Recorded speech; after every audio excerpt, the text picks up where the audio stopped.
ह्या रे सुख पहा ऐश्वर्या रायचे मुख. नाही असं म्हणले का? नाही, कुणाचे मुख? विठोबाचे मुख. हा म्हणजे विठोबाचं मुख पाहणं म्हणजे आपल्या ही जर प्रवृत्ती झाली की जीवनातला काला झाला. विठाला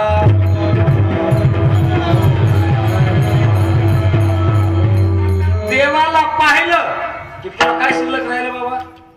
पण त्याला पाहण्यासाठी सुद्धा काय असावी लागती? नजर असावी लागती. नजर. ती नजरेला कोणती नजर म्हणतात? त्या नजरेला ज्ञान दृष्टी म्हणतात. ज्ञान दृष्टी. पण बाबा ती ज्ञान दृष्टी समाजाकडली हरवली. ज्ञान दृष्टी हरपली दोन्ही नेत्र आंधळे. म्हणजे बघून सुद्धा आपण कसे बाप्पा हे का म्हणजे आपलं झाड जाण्याचे फुले असं अंदाजानेच काढले. अजून भेटच नाही का? फक्त फोनवरच महाराज या आणि असं असं शेव आहे एवढंच. आणि एकमेकाला आम्ही पाहिलेलं एवढंच एक क्षेत्र आहे असं की बिनधास्त डोळे झाकून लोक विश्वास ठेवतात. हा एवढंच एक क्षेत्र राहिलं आता विश्वास ठेवायसारखं. नाही तर विश्वास ठेवायसारखं दुसरं क्षेत्र खरंच सांगा तुमची माझी ओळख नाही. आता माणिक बाबाचे नामचे आहे पण तुमची नामची ओळख नाही. हा पण तरी सुद्धा एवढ्या विश्वासानं 100% महाराज येणार म्हणजे दुसरं क्षेत्र आहे का? साहेबांनी जर शब्द दिला तर 3 महिन्याने येत आहे. किती महिन्याने? 3 महिन्याने. आज शब्द देत किती महिन्याने येत आहे? हा म्हणून या विश्वास जर कोणता संप्रदाय तो आपला वारकरी संप्रदाय. विठाला म्हणून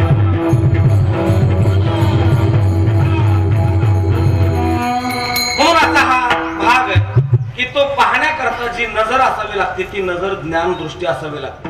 त्याला पाहण्याकरता कसं पाहावं लागतंय? पाहता पाहणे दो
हरी पाहिला डोळे पाहता पाहणे दुरी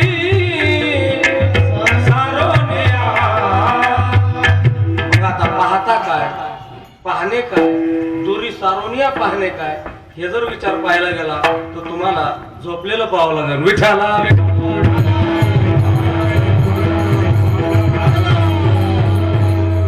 सगळ्या प्रवृत्तीचं हे हळूहळू हळूहळू हळूहळू त्याच्यामध्ये बदलाव करावा लागतात आणि बदलाव करून तिथं जावं लागतं. कुठं?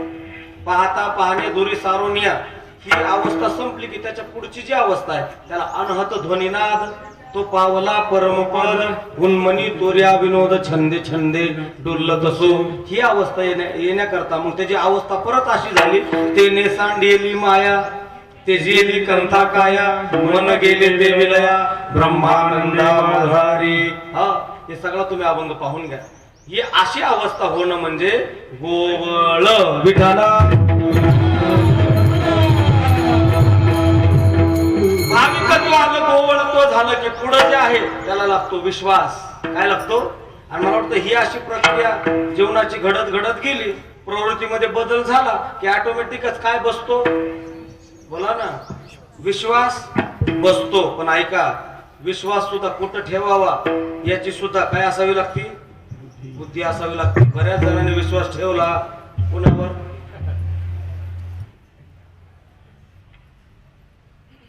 तुम्हाला सांगायची काय गरज आहे? सगळ्याला माहिती पण बोला ना कोणी. ऐका नाही असा प्रकार आहे. बऱ्याच जणांनी विश्वास ठेवला आणि आता रडायची वेळ आली. हा सगळ्या तुम्ही फेसबुक उघडलं की सध्या दुसरं काही येतच नाही पुढे. सगळं तेच येत आहे का? विश्वास विठाला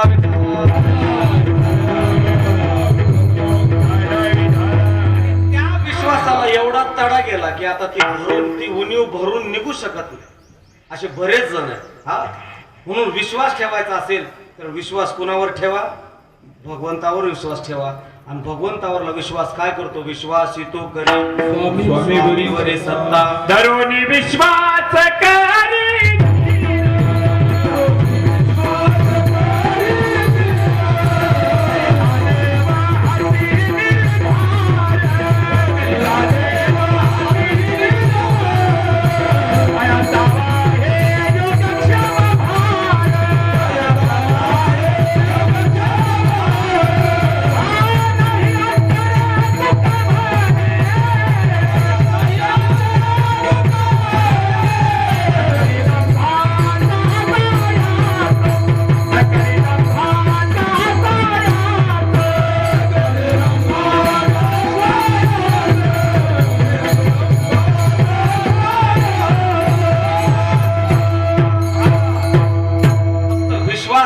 काय करतोय तो? सर्वस्व भार आपल्या पाठीवर ओझ घेतोय. कोण? देव. हा, फक्त त्याच्यावर विश्वास ठेवा. घालूनिया भार राहिलो निश्चिंत आणि निरविली संती विठोबाची. खऱ्या अर्थानं तो दुःखातून बाहेर काढतो. पण त्याला कशाची गरज आहे? हा, मग आता भाविकत्व, गोवळत्व आणि विश्वासत्व या तीन गोष्टी एका जागेवर आल्या की माणसाची काय स्थिर होती?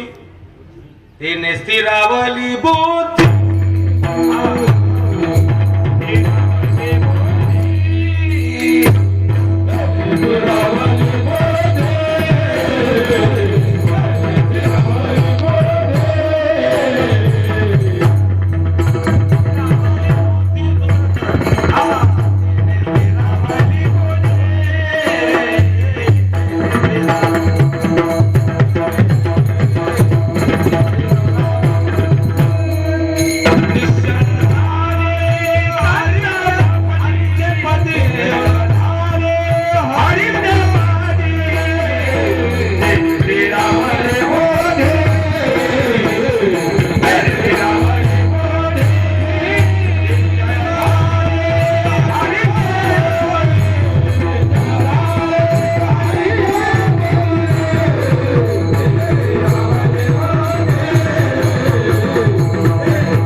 विश्वास या तीन गोष्टी हाताला लागल्या की त्याचा परिणाम काय सांगितला?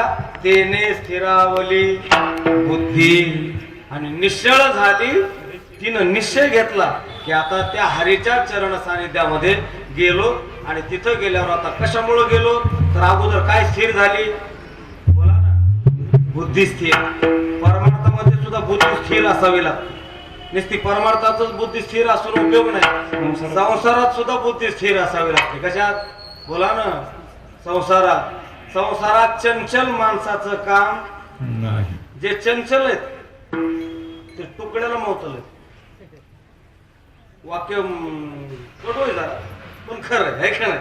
हा, जे चंचल आहे थोडं सुद्धा दमच काढत नाही. थोडस दुःख आलं की त्याला वाटतं आता आवडत माझ्यावर कोसळ.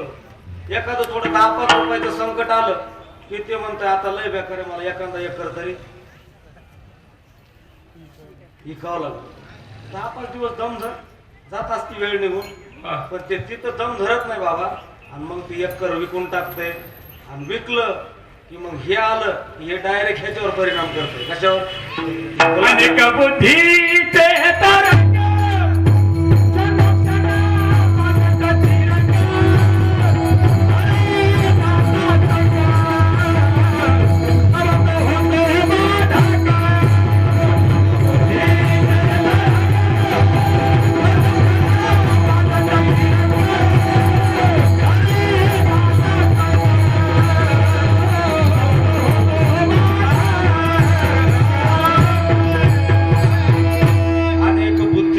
तरंग क्षणोक्षणा पालटती रंग धरू जाता संग धरायला जातंय पण ते काय गटतच नाही तवर तर धरूच तर फार कार्यक्रम झालेला असतो त्याचा हा आणि मग ते तुम्हाला आता मी सांगितलेलं उदाहरण हे अनेक बुद्धीचे तरंग मग ती बुद्धी भलते विचार करते आणि पैसा आल्यावर मग काय काय करते हे तुम्हाला सांगायची गरज नाही पहिलं बुद्धी काय करते गाडी घेते तुम्ही ऐकता ना हा आणि मग गाडी घेतली की लगेच पहिलं बुद्धी लगेच मित्र कोण आहेत त्यांना फोन लावते तुम्ही ऐकतात का झोपलात मग मित्र आले की मग ते काय सप्त्याच्या काल्याच्या पंक्तीला जेवायला जात नाही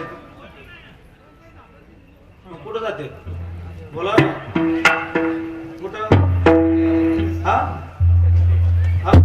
त्याला शब्द आहे धाबा काय शब्द आहे त्याला धाबा आता माझी तुम्हाला एक विनंती फक्त या धाबा शब्दाचं उलट करा बरं काय काय बाधा हा ज्याला याची बाधा झाली ते धाब्यावर जाते विठाला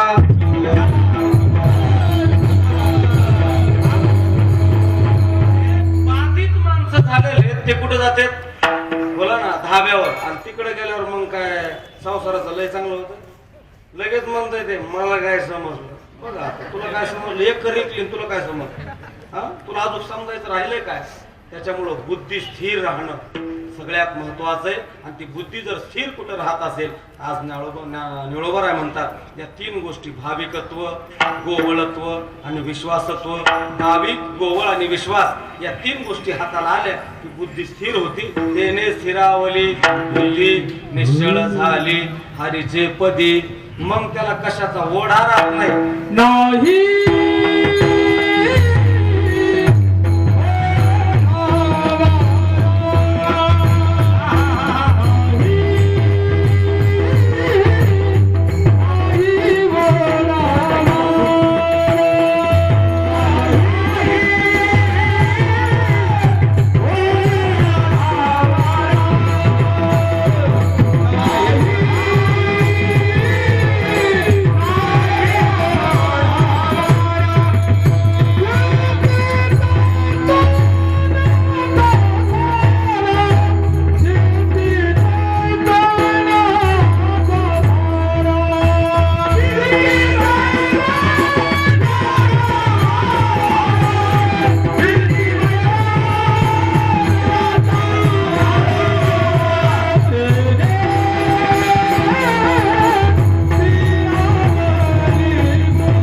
काही शिल्लक राहिलं नाही नाही ओढा नाही वारा चित्ती चित्ती नाही ओढा चित्ती नाही वारा का नाही तर चित्ती चैतन्याचा थारा म्हणून नाही ओढा आणि नाही वारा एकदा का तो हृदयामध्ये येऊन बसला की कशाचा ओढा ओढा म्हणजे ओढ राहत नाही कशाची आणि वारा म्हणजे कशाचा वारा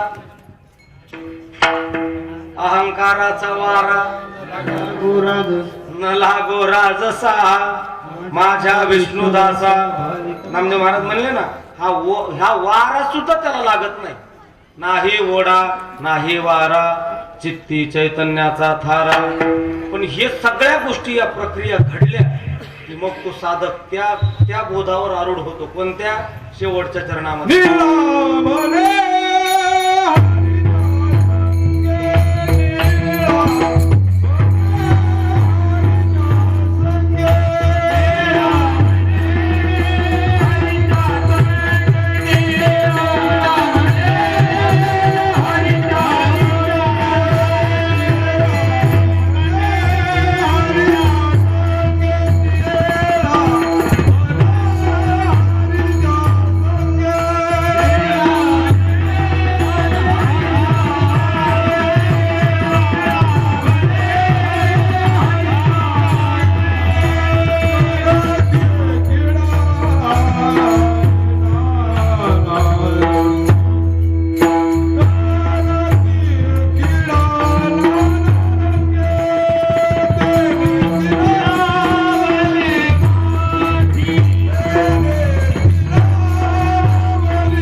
तेने स्थिरावली बुद्धी, त्याची बुद्धी भ्रष्ट होते.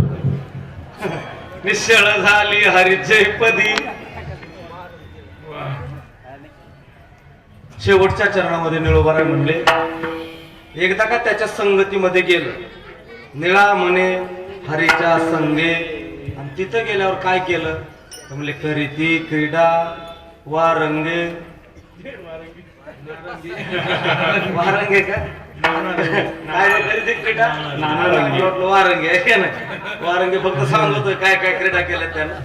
नाना काय क्रीडा केल्या, त्या क्रीडाच एक 10 मिनिटं वर्णन. विठाला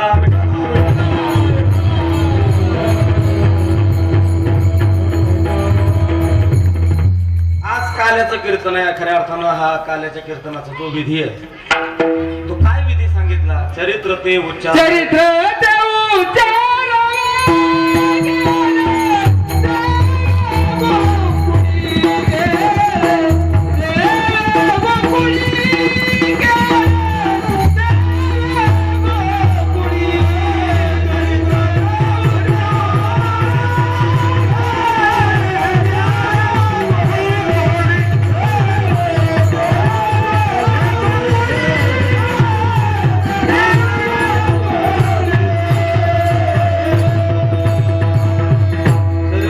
उच्चारावे केले देवे गोकुळे. गोकुळामध्ये जे भगवान परमात्म्याने चरित्र केलं त्याचं आज उच्चारण व्हावं, हा आपल्या संप्रदायाचा थोडासा हा विधी आहे. 2 मिनिटांमध्ये आपल्याला पार पाडायचा आहे. भगवान परमात्मा जन्माला येत आहेत कुठं, संभाजीनगरला आहे का नाही, कुठं कारागृहामध्ये. आणि बघा ह्याचं चरित्र अलौकिक हितूनच आहे. जन्माला आले कारागृहामध्ये आणि केलंय राज्य. आणि ते बाबा जे काल जन्माला आला, राजवाड्यात आणि भोगलाय वनवास. इतकं तफावत आहे त्याच्या चरित्रामध्ये याच्या चरित्रामध्ये. रामप्रभूचं चरित्र, पठडीतलं चरित्र म्हणजे रामप्रभूचं.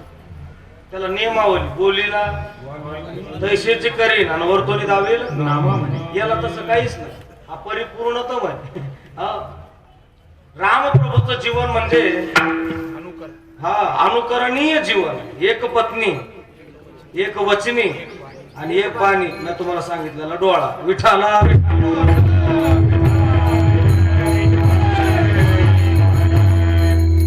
एक पत्नी. मी जेवढी तुम्हाला चर्चा केली का नाही डोळ्यावर, त्या चर्चा या डोळ्यावरली चर्चा घरी गेल्यावर तुम्ही ते परत ही फाईल ओपन करा मी सांगितलेली मेंदूमध्ये, आणि ती सगळी परत एकदा पडताळा आणि तिच्यावर परत तुम्हाला काय भर टाकायची तर टाका आणि त्याचा अभ्यास करा. आणि मग मला खरंच महाराजांनी जे सांगितलं ते सगळं खोटं सांगितलेलं आहे.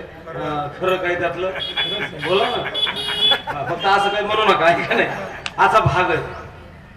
म्हणून रामाचं जे चरित्र आहे ते कसं आहे, आचरणीय आहे. आणि प्रभू कृष्णाचं जे चरित्र आहे ते उच्चारणी, फक्त उच्चार आहे. आचरणाच्या भानगडीत पडलं लय हानते लोक. विठाला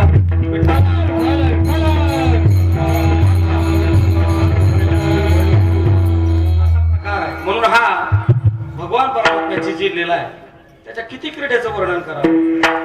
याच्या घोड्या किती सांगू ग, याच्या घोड्या किती सांगू, महिपत्र सिंधू वाटे लाडका तुझा काना तुलाची गोड. याचं चरित्र अलौकिक अशा प्रकारचं चरित्र आहे. जन्माला आल्याबरोबर बापाला म्हणला मला नेऊन सोडा. उचलीला कमळापती, माईचे बंधन गळती. आणि तिथून आणून कुठं ठेवला, गोकुळामध्ये ठेवला. तिथली माया उचलली, तिकडे घेऊन गेले. आता याचं तुम्ही भागवत ऐकलं, जास्त चर्चा करण्यात मजा नाही. आणि गोकुळामध्ये ज्या वेळेस भगवान परमात्म्याला घेऊन येत आहे आणि भगवान परमात्माच्या यशोदा मैयाच्या कक्षामध्ये, आणि एक पहाटेच्या सुमाराला एक झाडलोट करण्याकरता एक गवळण येते आणि तिने त्या यशोदा मैयाचा कक्ष उघडला. आणि उघडल्याबरोबर तिला त्या भगवान परमात्म्याचं दैदिप्यमान स्वरूप अशा प्रकारचं दिसलं. ते तिच्या चर्मचक्षून पाहण्याच्या पलीकडचा तो विषय. त्याला पाहण्याकरता मग प्रमाण झालं आपलं पाहता पाहणे दुरी सारोनिया. या चर्मचक्षूचं काम नाही. आणि पाहिल्याबरोबर बाबा ती तिथं थांबली नाही. गवळण मनती गवळणीला,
गवळण मनती गवळणीला, झाला यशोदेला, एक धावी एकी पुढे, ताटी वाटी सुंट वडे. सगळ्या गोकुळातल्या गवळणीच्या कानावर शब्द पडले. यशोदा मैयाला मुलगा झाला, नंदबाबाला मुलगा झालाय. त्यावेळी सगळ्या गवळणी नंदबाबाच्या वाड्याकडे येत आहेत. कशाला? बोला ना. देवाला पाहायला. पण पाहायला जात असताना डोक्यावर काय घेऊन जायच्या? पाणी. कशाला? त्या नंदबाबाच्या दारात ओतायला.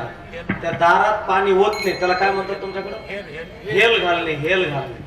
दाशी जणी हेल घालणे. पहिला हेल घालण्याचा प्रकार होता. ज्याला मुलगा झाला, माझ्या लहानपणी घातला होता अशी आमची आई सांगायची. बरं, मला तरी काय माहिती, पण सांगायची ते हेल घालतात. म्हणजे हेल घालणं म्हणजे ते मंगलाचं प्रतीक आहे. कशाचं प्रतीक आहे? मंगलाचं. जुन्या काळातल्या काही रूढी परंपरा मला लय आवडायची. जर एखादी माता माऊली जर घागर घेऊन, डोक्यावर घागर घेऊन जर आडवी आली आणि आपण जर प्रवासाला जर चाललो, तर लोक काय करायचे? त्याच्यामध्ये 10-5 पैसे टाकायचे. किती भारी वाटायचे. रूढी परंपरा ह्या मनाला समाधान देणाऱ्या काही रूढी परंपरा. ते जुनं आता काही राहिलं. आता पाहुणाच कुठं आला आणि कधी गेला याचाच वेळ आहे. शेजारच्या घरात माणूस मेला तर त्या फ्लॅट सिस्टम वाल्याला माहिती होत नाही, गेले. 10व्या दिवशी मग जेव्हा पत्रिका येते ते म्हणजे अरे कधी गेले. अशी परिस्थिती झाली लोकांची. वेळ नाही राहिला कोणाकडं. जुन्या काळामध्ये ते प्रेम असायचं, ती त्याला आदब म्हणतात, ती आदब लोकांकडे होती. ती आदब आता राहिली नाही. ते प्रेम आपल्याला पाहायला मिळत नाही. तसं ते हेल घालायला सगळ्या गवळणी नंदबाबाच्या वाड्यावर येत आहेत. आणि ते घागर ओतली की ती घागर तिथं ठेवायची आणि देवाला पाहायला आतमध्ये जायची आणि पाहून यायची. आणि मग तिला दुसरी विचारची, कसा आहे का देव? ती म्हणली, काय सांगू बाई, सावळा देखील. आणि तिनं पाहून आलं की दुसरी आत जायची आणि दुसरी बाहेर आलं की तिला तिसरी विचारायची, कसं आहे? सावळे परब्रह्म आवड्या जीवा, मने मन राणीवा, घर केले काय करू सये, सावळे गोविंद. काय सांगू? त्याला पाहिल्याबरोबर लक्ष वेधी अशा प्रकारचं त्याचं स्वरूप आहे. पाहिल्याबरोबर मन असं वेधून घेणारं त्याचं स्वरूप आहे. असा पाहण्याचा कार्यक्रम. आणि भगवान परमात्मा हळूहळू मोठे होऊ लागले, रांगू लागले. रांगत रंगणी दोन्ही तलोनी, रांगत रंगणी दोन्ही तलोनी, भावनी धरती गवळणी, भावनी धरती गवळणी, भावनी धरती गाणी,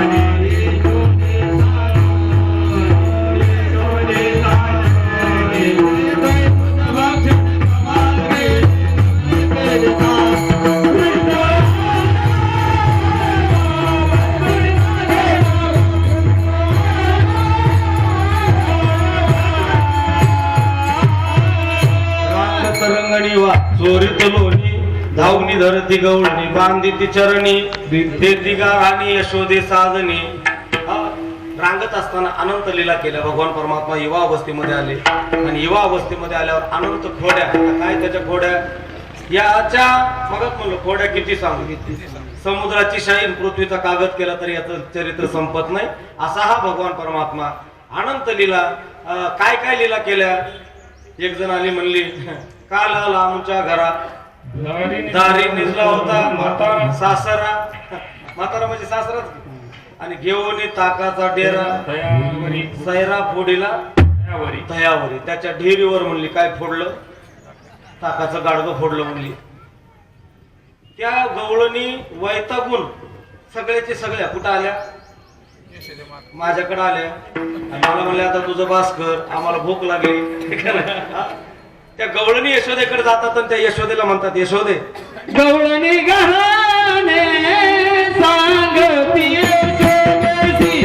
गवळणी गहाणे सांगती यशोदेसी. गवळणी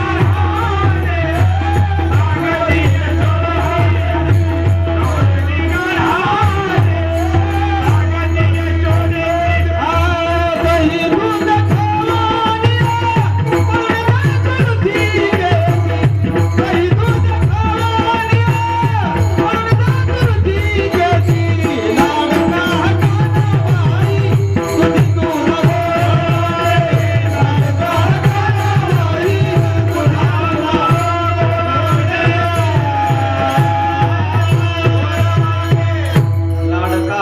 खावानी तुझी तुला गोड वाटे. सगळे गवळणी गाराने घेऊन यायच्या. गवळणी गाराने सांगती कुणाशी, यशोदेशी. हा तिला सगळे गाराने. इथं राहावं का जावं अशी आमची परिस्थिती झाली आहे का नाही. यशोदे कृष्णाला सांगावे, गोकुळी राहावे का जावे. आणि सगळ्या गवळणी ज्या वेळेस त्या गारानं सांगायला येतात ना बाबा, सगळ्या ज्या वेळेस आल्यात त्यावेळेस यशोदा उलट त्यांच्यावर भडकली. ती म्हणली, माझं पोरग तसं नाही म्हणलं, माझं पोरग कसं आहे म्हणली, बाळ सगुण गुणाचे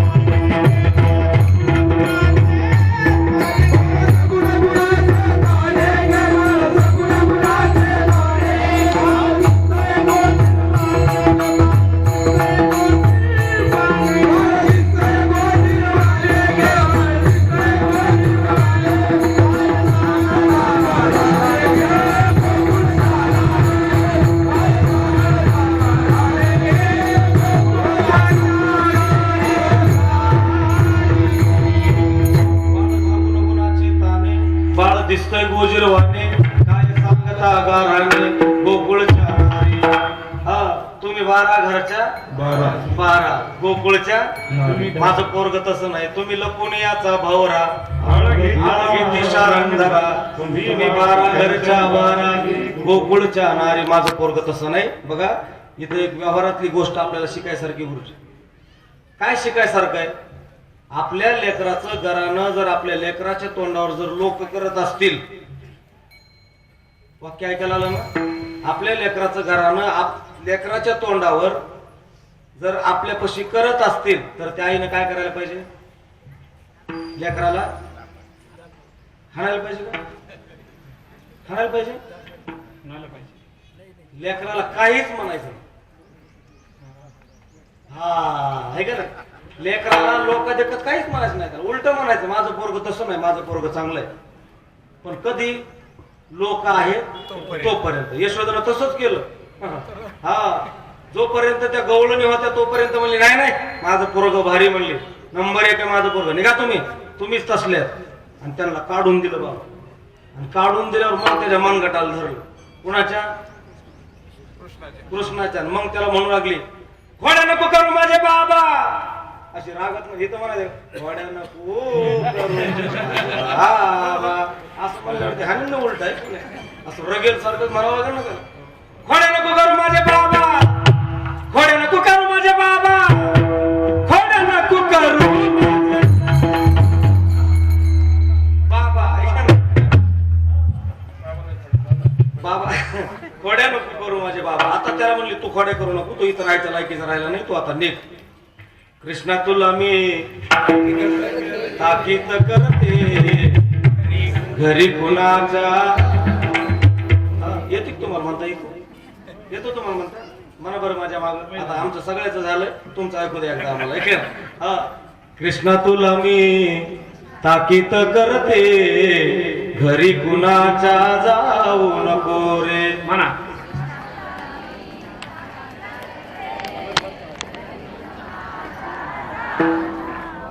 थोडासा आवाज बारीक आलाय.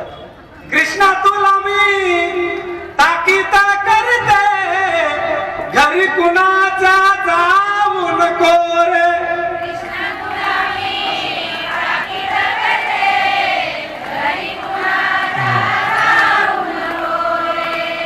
एकदा अजून हा.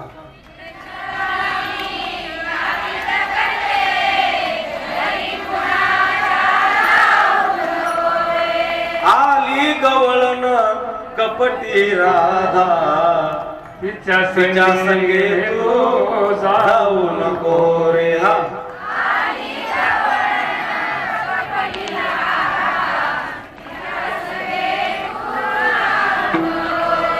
कृष्णा तुला मी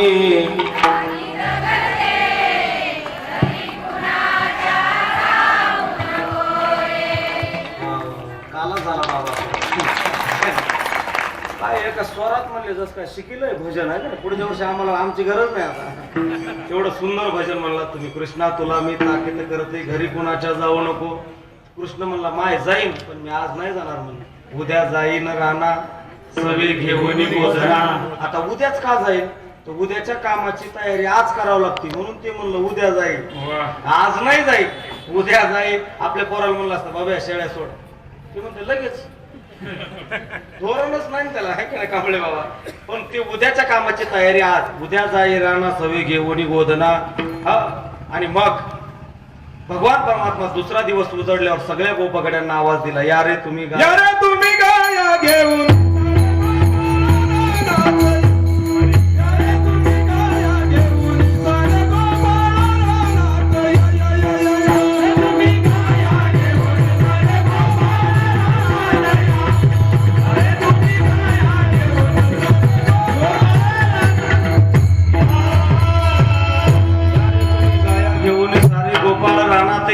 सर्व गोपगडी वनामध्ये जात आहेत. आणि गायी चालत असताना ते सुद्धा अनंत खेळ भगवान परमात्मा खेळलाय. होतो तो हमामा हुमरी इटी दांडू आबक दुबक तिबक. नाही आपक तुबक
खेळून लागले त्यानं.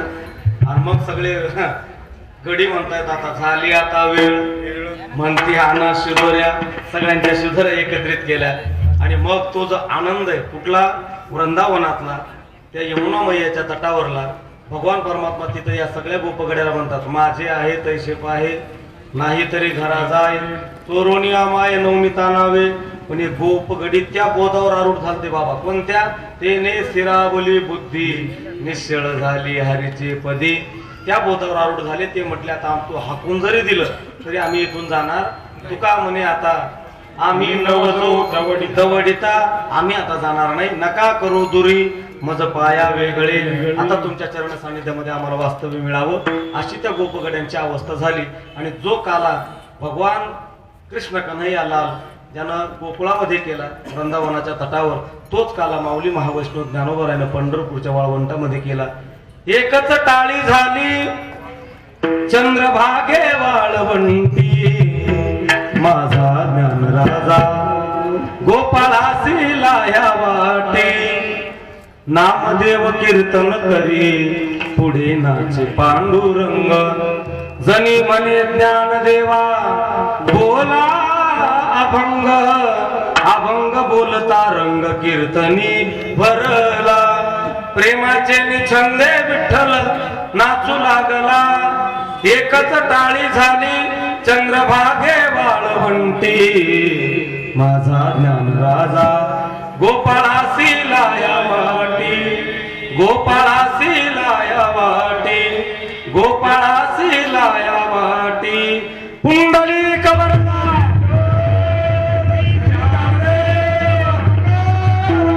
गोपाल कृष्ण भगवान की.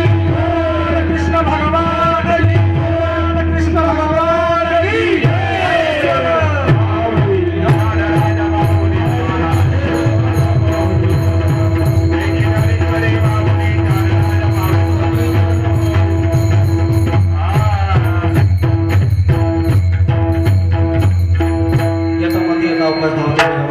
आपण चिंतन करण्याचा प्रयत्न केलेला. या अभंगाचा अर्थ असाच असेल कांबळे बाबा, असं काही माझा दावा नाही. जो तो माणूस ज्याच्या त्याच्या पद्धतीने वेगळं चिंतन करू शकतो. मला जशी भगवान परमात्म्याने बुद्धी दिली, गुरुरायांकडे जे 4 शब्द शिकलो ते तुमच्यासमोर मांडण्याचा प्रयत्न केलेला आहे.